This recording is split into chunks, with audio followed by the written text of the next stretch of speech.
শুনুন।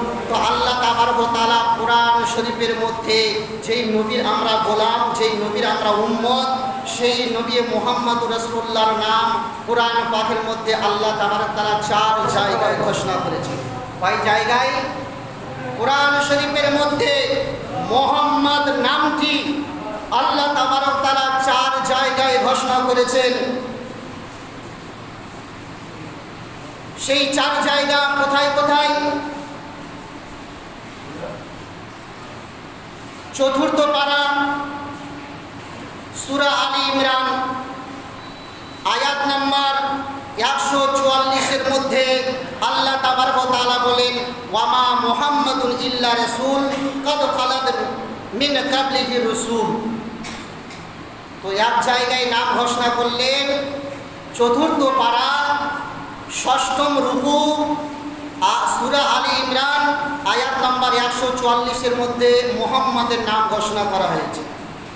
দ্বিতীয় জায়গায় 22 পারা সূরা আহজাব আয়াত নাম্বার 40 এর মধ্যে আল্লাহ তাবারক ওয়া তাআলা বলেন, মা কানা মুহাম্মাদুন আবা আহাদিন মির রিজালিকুম ওয়ালাকিন রাসূলুল্লাহি ওয়া খাতামান নবিয়্যিন। দ্বিতীয় জায়গায় মুহাম্মাদের নাম ঘোষণা করা হয়েছে।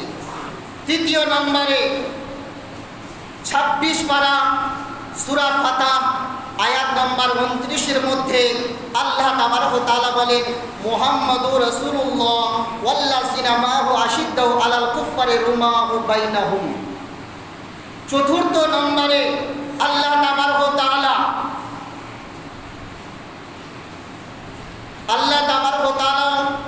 কোরআন শরীফের সূরা মুহাম্মদ আয়াত নাম্বার 2 এর মধ্যে আল্লাহ তাবারক ওয়া তাআলা বলেন, ওয়া আমানু বিমা নুযিলা আলা মুহাম্মদ।